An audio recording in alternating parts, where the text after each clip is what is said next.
On l'appelle le fleuve royal, une parure d'argent qui traverse le cœur de la France, bordée de châteaux prestigieux. Mais pour les mariniers du début du XIXe siècle, la Loire n'a rien d'une idylle. Elle est un tyran.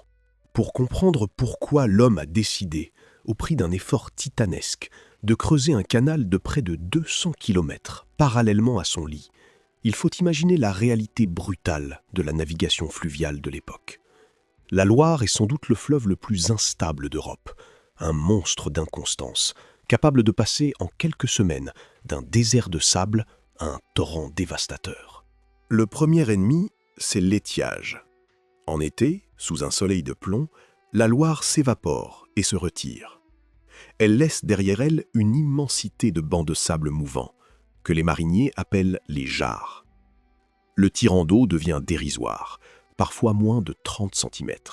Les sapines, ces grandes barques de sapins construites pour un voyage unique, se retrouvent piégées, immobiles au milieu du lit, attendant une pluie qui ne vient pas.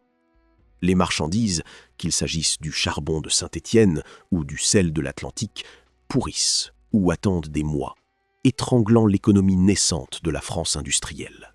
Puis, sans prévenir, le fleuve se cabre.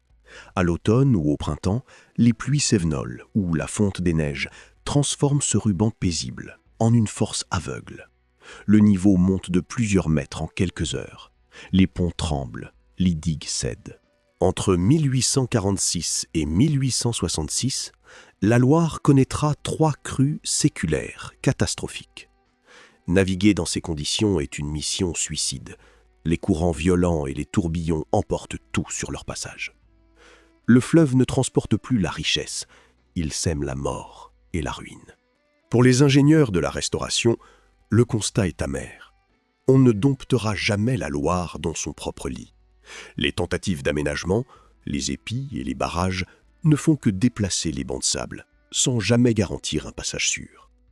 La France du XIXe siècle, en pleine révolution industrielle, ne peut plus dépendre des humeurs d'un fleuve capricieux. Elle a besoin de régularité, de sécurité, de prévisibilité. L'idée commence alors à germer dans les bureaux des ponts et chaussées. Si l'on ne peut pas utiliser la Loire, il faut s'en affranchir. Il faut créer un chemin d'eau artificiel, dompté par la main de l'homme, qui longerait la bête sans jamais s'y soumettre. Mais un défi de taille se pose aux ingénieurs. Comment tracer une ligne droite dans une vallée sculptée par les méandres? Et surtout, comment traverser les affluents colériques du fleuve sans que le canal ne soit emporté à la première crue? 1821. Dans les bureaux feutrés du ministère de l'Intérieur à Paris, un homme trace des lignes sur une carte de France, avec une détermination presque militaire. Cet homme, c'est Louis Becquet, directeur général des ponts et chaussées. Pour lui, la situation est critique. Alors que l'Angleterre s'est déjà couverte de canaux et accélère sa révolution industrielle, la France stagne, prisonnière de ses routes boueuses et de ses fleuves capricieux. Le constat de la première partie est sans appel. La Loire est inutilisable. Becquet propose alors un projet d'une ambition folle pour l'époque, le plan Becquet. Le cœur de ce plan repose sur une idée révolutionnaire. Ne plus essayer d'aménager le fleuve, mais construire à côté de lui un canal latéral. C'est la naissance officielle du canal latéral à la Loire. Le 5 août 1821, puis en 1822, des lois historiques sont votées. Ce ne sont pas seulement des textes techniques, ce sont des actes de naissance d'une France moderne. L'État, encore convalescent après les guerres napoléoniennes, n'a pas les fonds nécessaires pour financer seul les centaines de millions de francs que demande l'ouvrage. Becquet invente alors un modèle économique audacieux, le système des concessions. Des compagnies privées financeront la construction en échange de la perception des droits de péage pendant 99 ans. Le tracé est défini. Le canal devra relier Digoin, en Saône-et-Loire, à Briare, dans le Loiret.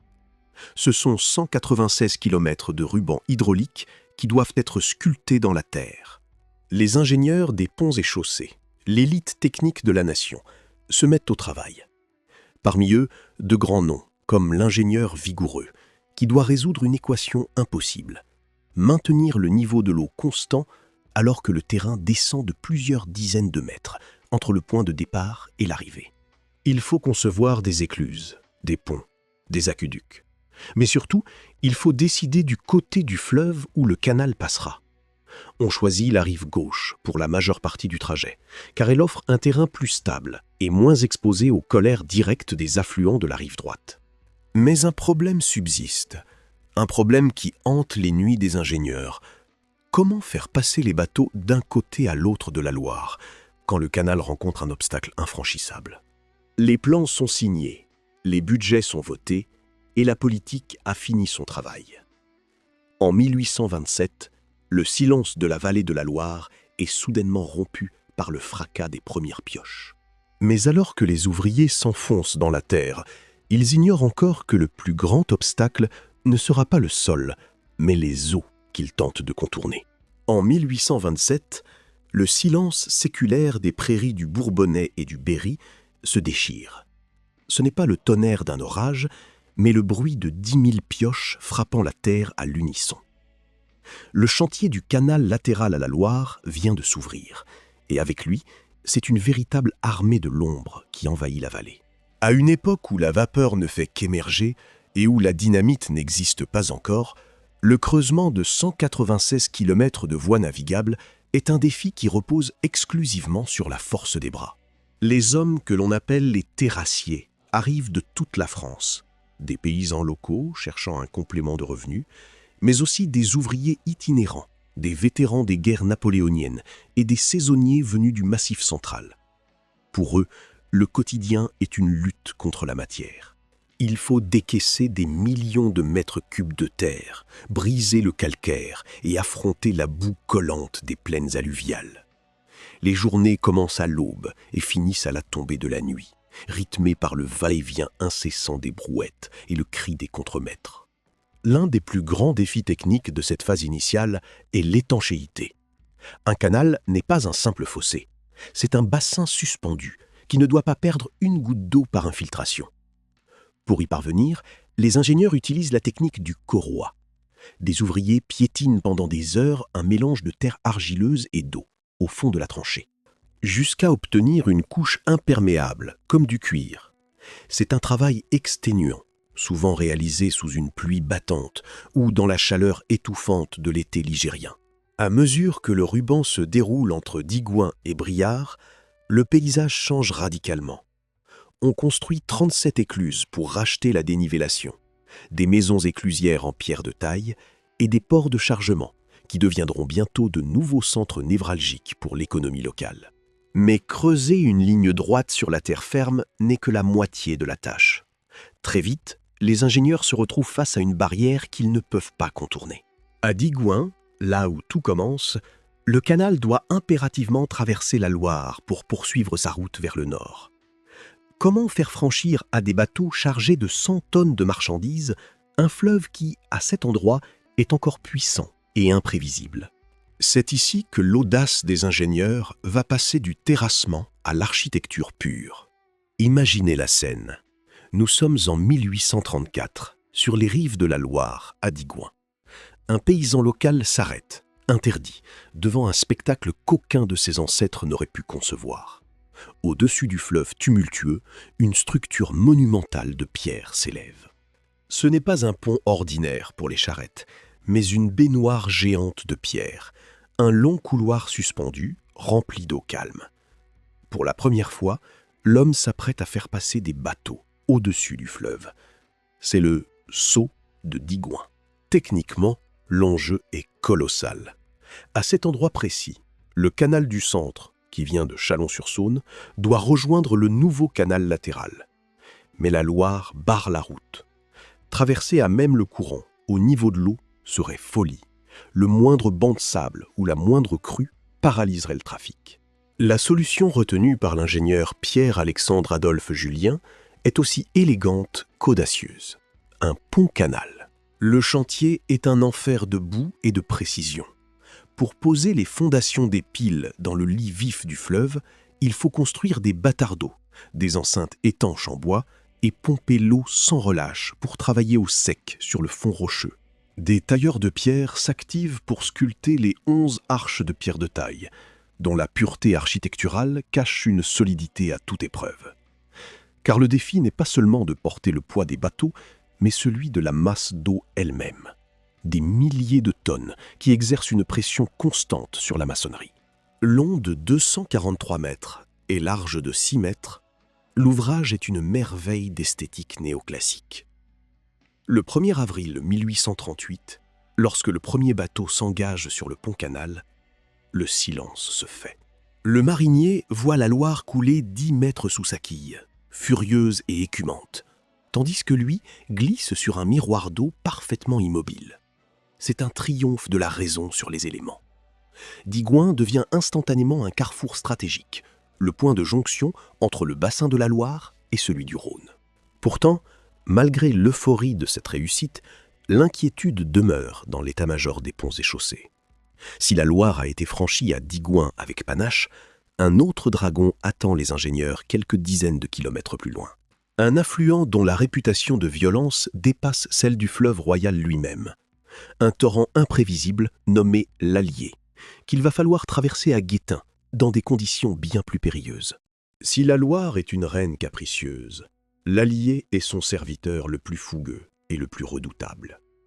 Pour les ingénieurs du canal latéral, atteindre les environs de Nevers, au point de confluence entre ces deux puissances hydrauliques, représentait le véritable juge de paix du projet. C'est ici, au hameau de Guettin, sur la commune de Cuffy, que se dresse l'un des ouvrages les plus spectaculaires et les plus complexes du XIXe siècle, le pont-canal du Guettin. L'Allier n'est pas un fleuve comme les autres. Descendant des montagnes du Massif central, ses crues sont foudroyantes. Il peut charrier en quelques heures des masses de gravier et des troncs d'arbres capables de pulvériser n'importe quelle maçonnerie mal assurée. Traverser l'Allier à niveau, comme on l'envisageait au début, aurait condamné le canal à une fermeture systématique à chaque pluie sévonole. Il fallait, une fois de plus, prendre de la hauteur. Le chantier, entamé en 1832 sous la direction de l'ingénieur Adolphe Julien, est un tour de force. L'ouvrage s'étire sur 400 mètres de long, porté par 18 arches majestueuses en pierre de taille. Mais la difficulté ne s'arrête pas à la traversée du vide. À la sortie du pont, sur la rive droite, le terrain s'élève brusquement. Pour résoudre ce problème de niveau, les ingénieurs conçoivent une œuvre d'art hydraulique. Une écluse double, véritable escalier d'eau, permettant au bateau de franchir une dénivellation de près de 7 mètres, immédiatement après avoir quitté le lit de la rivière. Travailler à Guettin, c'est défier les éléments. Les ouvriers doivent enfoncer des pieux de chêne à plus de 6 mètres sous le lit de la rivière pour stabiliser les piles du pont. On utilise des ciments hydrauliques innovants, capables de durcir sous l'eau, une technologie alors à la pointe de la modernité. En 1838, lors de l'inauguration, le pont-canal du Guettin est le plus long de France. C'est un colosse de calcaire et de granit qui semble ignorer les colères de l'Allier qui écume sous ses arches. Désormais, la route est libre. De Digoin à Briare, le ruban d'eau est continu. Le génie civil a gagné sa bataille contre la géographie. Mais une fois le chemin tracé, qui allait le parcourir? Derrière les chiffres et les pierres, une micro-société s'apprête à naître sur les berges. Car un canal n'est pas seulement un ouvrage d'art, c'est un monde en mouvement, avec ses codes, ses peines et ses héros anonymes qui avancent au rythme lent des animaux de trait. Le silence de la vallée n'est désormais rompu que par le clapotis de l'eau contre la proue de bois et le martèlement sourd des sabots sur la terre battue. Sur le canal latéral à la Loire, le temps ne se mesure pas en heures, mais en kilomètres parcourus au pas de l'animal. Nous sommes au cœur du XIXe siècle, et une micro-société fascinante prend possession du ruban d'eau, celle des gens du voyage immobile. Le moteur de cette économie, c'est le cheval, ou parfois l'âne, moins coûteux, mais plus têtu. Le long du chemin de halage, ce sentier qui borde le canal, des hommes et des bêtes tirent des tonnes de marchandises à l'aide d'une longue corde appelée la maille ou la cordelle. C'est un métier d'épuisement. Le charretier, souvent un jeune homme ou un fils de marinier, marche par tous les temps, les yeux fixés sur l'encolure de son animal. Il faut de la force pour arracher la péniche à son inertie et de la ruse pour négocier les virages sans que la corde ne s'accroche aux arbres. Sur l'eau, la vie s'organise dans l'espace exigu des berrichons, ces bateaux étroits, conçus spécialement pour les dimensions des écluses. À l'arrière, une minuscule cabine de bois abrite la famille du marinier. C'est là qu'on dort, qu'on mange et qu'on élève les enfants. Le linge sèche sur le pont, à côté du tas de charbon, et un chien de garde veille sur la cargaison. Pour ces familles, le canal est une patrie liquide. Ils connaissent chaque courbe, chaque reflet, chaque arbre de la rive. Le pivot de ce monde, c'est l'éclusier. Sa petite maison de pierre, fleurie de roses et flanquée d'un potager, marque les étapes du voyage. Son rôle est crucial. Il est le gardien du niveau d'eau. À l'approche d'un bateau, le marinier sonne la corne. L'éclusier sort, actionne les lourdes manivelles de fonte pour ouvrir les vantaux et manipuler les ventelles. C'est un moment de socialisation intense. On échange des nouvelles de Briard ou de Nevers, on troque des légumes contre un peu de vin ou de sel, avant que le bateau ne s'élève ou ne redescende, poursuivant sa route vers l'écluse suivante. Cette existence semble immuable, réglée par une lenteur presque poétique de 2 ou 3 km à l'heure. Pourtant, ce calme est trompeur. Ce que ces bateaux transportent dans leur cale, le fer, la pierre et surtout le charbon, est le carburant d'une révolution qui gronde au loin. Dans les villes qu'ils traversent, les mariniers voient apparaître de nouvelles structures, de fer et de fumée. Sans le savoir, ils acheminent eux-mêmes les matériaux qui vont donner naissance au plus grand rival du canal. Une odeur âcre de poussière de houille, mêlée au parfum sucré des raisins mûrs. Voilà l'empreinte olfactive qui définit les ports du canal latéral à la Loire au milieu du XIXe siècle. Si l'ouvrage a été construit avec tant de peine, ce n'est pas pour la beauté du paysage, mais pour devenir le poumon économique de la France centrale. Le canal n'est plus seulement une prouesse d'ingénierie, il est désormais une machine à transporter de la richesse. Un tapis roulant hydraulique qui alimente la révolution industrielle. L'acteur principal de ce trafic, c'est l'or noir. Le charbon, extrait des mines de Saint-Étienne ou de la Machine, près de Decize, constitue le gros des cargaisons. Sans le canal, les grandes forges de la Nièvre et du Cher s'éteindraient. À Fourchambault, les hauts fourneaux rugissent grâce aux coques acheminées par les péniches. Ces bateaux, souvent des berrichons de bois noirci, transportent jusqu'à 80 tonnes de minerais, dans un silence que seul rompt le cri des mariniers. On estime qu'à l'apogée de son exploitation, le canal voit passer des centaines de milliers de tonnes de fret chaque année, transformant des villages endormis en ports de commerce bouillonnants. Mais le canal possède aussi une facette plus noble, le transport du vin. Avant 1838, acheminer les tonneaux de Sancerre ou de Pouilly-sur-Loire vers Paris était une aventure périlleuse, sur des routes défoncées ou une Loire imprévisible. Avec le canal, le port de Saint-Thibault, au pied de la colline de Sancerre, devient une plaque tournante. Les fûts de chêne sont chargés avec soin sur les ponts, voyageant à température constante sur l'eau calme, garantissant ainsi que le précieux nectar arrive intact sur les tables de la capitale. À cela s'ajoutent les matériaux de construction. La pierre de taille d'Apremont-sur-Allier, d'un blanc immaculé, voyage par péniche pour édifier les immeubles haussmanniens de Paris. Le bois des forêts du Morvan, le sel des salines de l'Ouest, les céréales du Berry. Tout passe par ce ruban d'eau qui a supprimé les distances. Le canal a réussi son pari.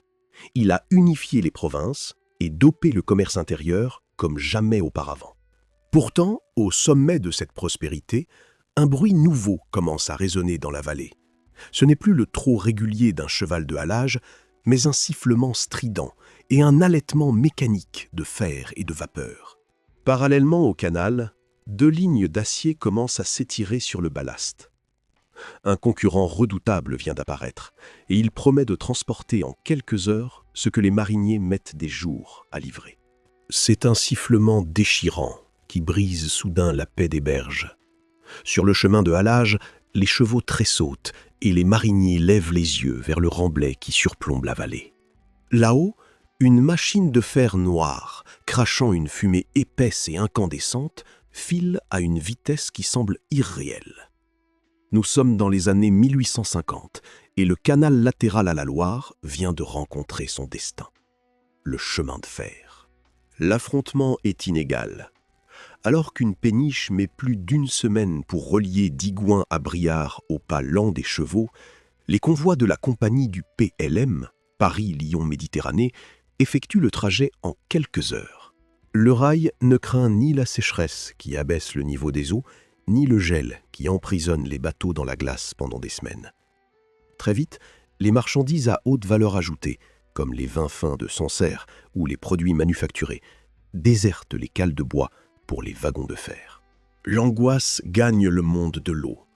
On pense alors que le canal est condamné à devenir un fossé inutile, une relique du passé. Mais les ingénieurs de l'État et les économistes font un constat crucial. Pour les matériaux lourds et pondéreux, le charbon, le minerai de fer, la pierre de construction, le transport fluvial reste imbattable au niveau du coût. Pour sauver le canal, il faut toutefois rompre avec la lenteur du passé. L'heure n'est plus à l'artisanat, mais à la standardisation industrielle. En 1879, un homme providentiel entre en scène. Charles de Freycinet, ministre des Travaux publics. Il lance un plan colossal pour moderniser le réseau hydraulique français. Son décret impose une norme unique, le gabarit Freycinet. Toutes les écluses du canal latéral doivent être portées à 38,50 mètres de long et 5,20 mètres de large. L'objectif est de permettre le passage de nouvelles péniches, plus grandes, capables d'emporter 300 tonnes de fret, soit près de 4 fois la capacité des anciens berrichons. Le canal entame alors sa mue. On élargit la tranchée, on renforce les berges, on reconstruit les écluses dans un vacarme de chantier qui rappelle celui de sa création. C'est une question de survie. Mais malgré cette modernisation, un point noir subsiste, un obstacle que même Freycinet n'a pas encore résolu. À Briare, au bout du voyage, les bateaux doivent toujours quitter la sécurité du canal pour s'aventurer dans le lit même de la Loire, afin de traverser sur l'autre rive.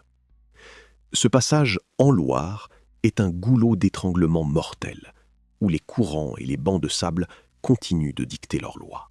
Pour vaincre définitivement le rail, il reste un dernier exploit à accomplir. Un pont si long et si moderne qu'il ferait oublier à jamais les caprices du fleuve. Pendant plus de 50 ans, un cauchemar a hanté les mariniers à l'extrémité nord du canal latéral, la traversée en Loire, à Briare. Pour rejoindre le canal Henri IV de l'autre côté du fleuve, les péniches devaient quitter la sécurité de la rive, s'aventurer dans le lit même de la Loire et parcourir 1 kilomètre au milieu des courants traîtres et des vents violents. Parfois, on attendait des semaines que le niveau de l'eau permette la manœuvre. Parfois, le fleuve l'emportait. En 1890, l'État décide enfin de mettre un terme à ce goulot d'étranglement, avec un projet d'une démesure totale.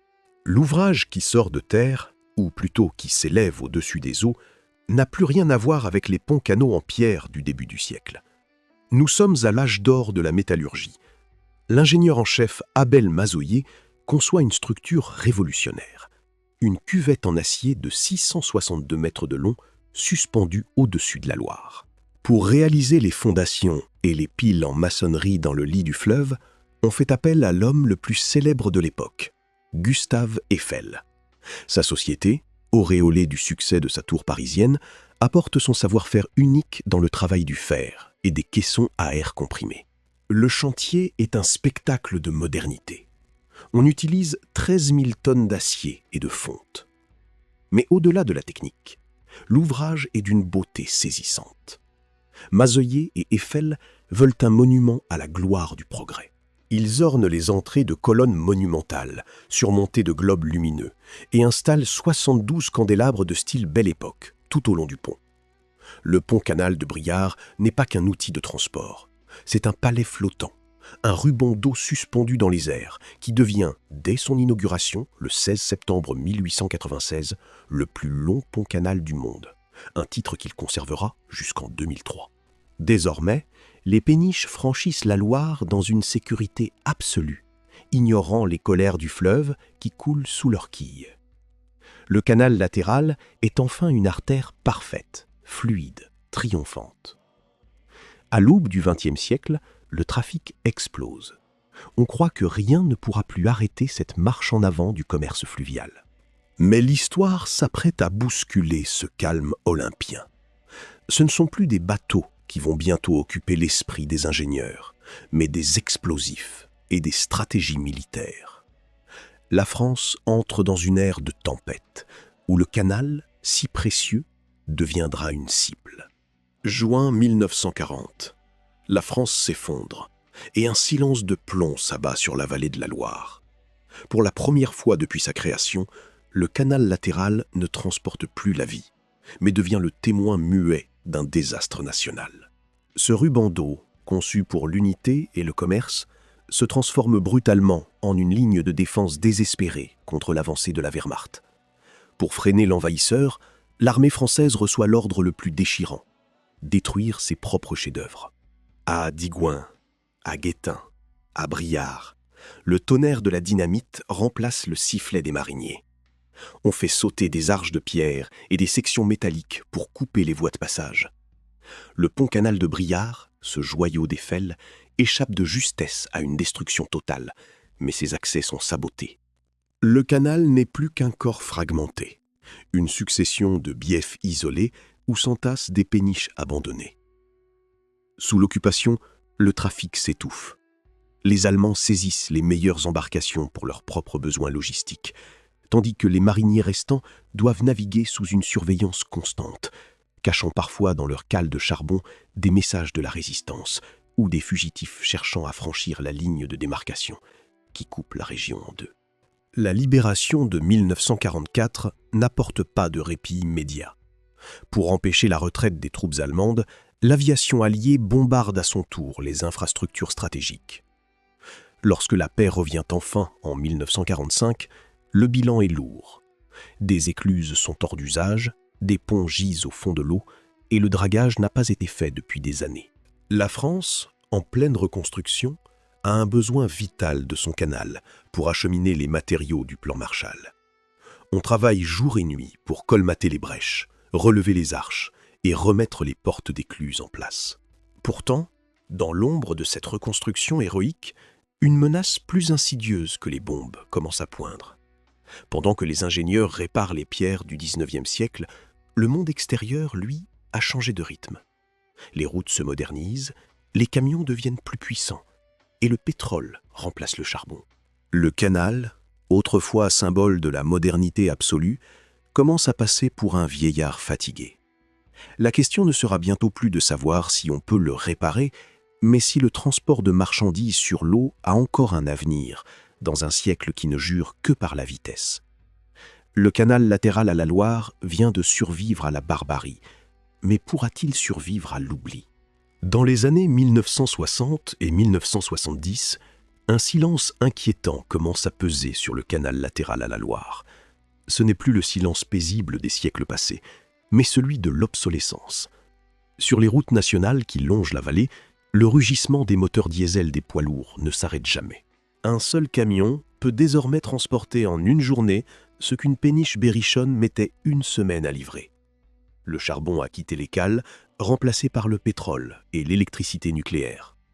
Pour beaucoup de décideurs à Paris, le canal est devenu un fossé anachronique, une relique coûteuse du XIXe siècle, qu'il serait peut-être plus sage de combler ou d'abandonner. Les ports de commerce, autrefois bouillonnants d'activité, se vident. Les éclusiers voient passer de moins en moins de mariniers de métier. Les hautes herbes envahissent les chemins de halage et la rouille gagne les vannes des écluses. On assiste à la fin d'un monde. Mais alors que l'on s'apprête à signer l'acte de décès du canal, un miracle se produit, venu d'une direction inattendue. Les loisirs.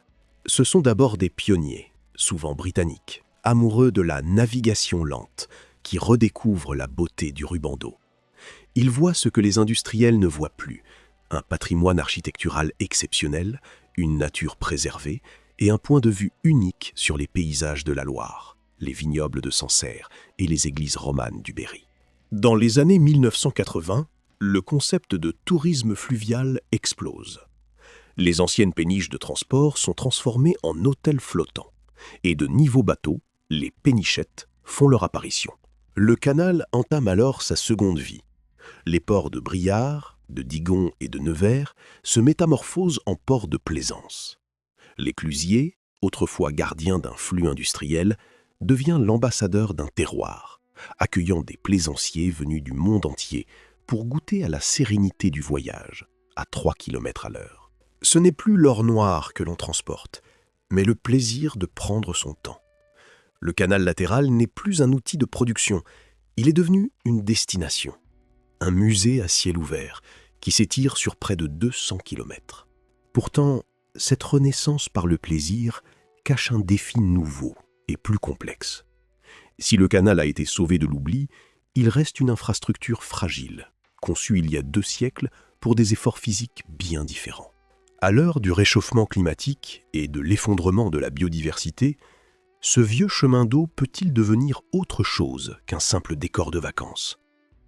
Un dernier rôle, plus crucial encore, attend peut-être cet héritage liquide au XXIe siècle. Hier, chemin de fer liquide. Aujourd'hui, corridor de biodiversité. Le canal latéral à la Loire s'apprête à franchir son 2e siècle d'existence avec une résilience qui force l'admiration. Le voyageur qui parcourt aujourd'hui ces berges ne croise plus de chevaux exténués, mais des cyclotouristes silencieux, filant sur la voie verte. L'ancien chemin de halage, où la sueur des hommes et des bêtes a longtemps coulé, est devenu l'épine dorsale de la Loire à vélo, l'un des itinéraires touristiques les plus prisés d'Europe. Cette métamorphose n'est pas qu'une simple reconversion de loisirs, c'est une réinvention totale de l'espace. Au XXIe siècle, le canal a trouvé une utilité nouvelle, presque inattendue. Il est devenu un acteur majeur de la transition écologique. Alors que la Loire, plus imprévisible que jamais sous l'effet du changement climatique, connaît des périodes de sécheresse alarmantes. Le canal agit comme une réserve d'eau stratégique. Il régule les nappes phréatiques et offre un refuge à une faune et une flore qui peinent à survivre dans le lit majeur du fleuve. Ces eaux calmes, bordées d'arbres séculaires, forment une trame verte et bleue qui protège la biodiversité locale, des hérons cendrés aux castors qui réinvestissent ces rives. Mais entretenir cet héritage est un défi quotidien pour les voies navigables de France, VNF. Un canal est un organisme vivant qui s'encrose et s'érode. Il faut draguer les sédiments, consolider les digues avec des techniques respectueuses de l'environnement et restaurer les ouvrages d'art, comme les ponts-canaux de Digoin ou de Briare, avec le même soin que l'on apporterait à une cathédrale. Le coût est immense, mais la valeur de ce patrimoine est désormais jugée inestimable. Il ne s'agit plus de transporter des tonnes de charbon, mais de préserver un paysage culturel unique, un lien physique entre les territoires du Cher, de la Nièvre et du Loiret. Le canal latéral à la Loire n'est plus une infrastructure de transport au sens industriel du terme. C'est une leçon de patience. Dans un monde obsédé par la vitesse et le numérique, ce ruban d'eau nous rappelle la force de la pierre, la stabilité de l'eau et l'intelligence de la main de l'homme. En glissant sur le pont-canal de Briare au coucher du soleil, on comprend que ce projet fou du XIXe siècle a réussi l'impossible. Dompter la Loire sans l'étouffer et créer une œuvre qui, loin d'être une relique, est devenue un modèle de développement durable pour l'avenir. L'histoire de la navigation française continue de s'écrire ici, goutte après goutte, au rythme immuable d'une eau qui n'a plus besoin de se presser. Le canal a survécu aux guerres, aux rails et à l'oubli. Il nous attend désormais pour nous apprendre peut-être à ralentir enfin.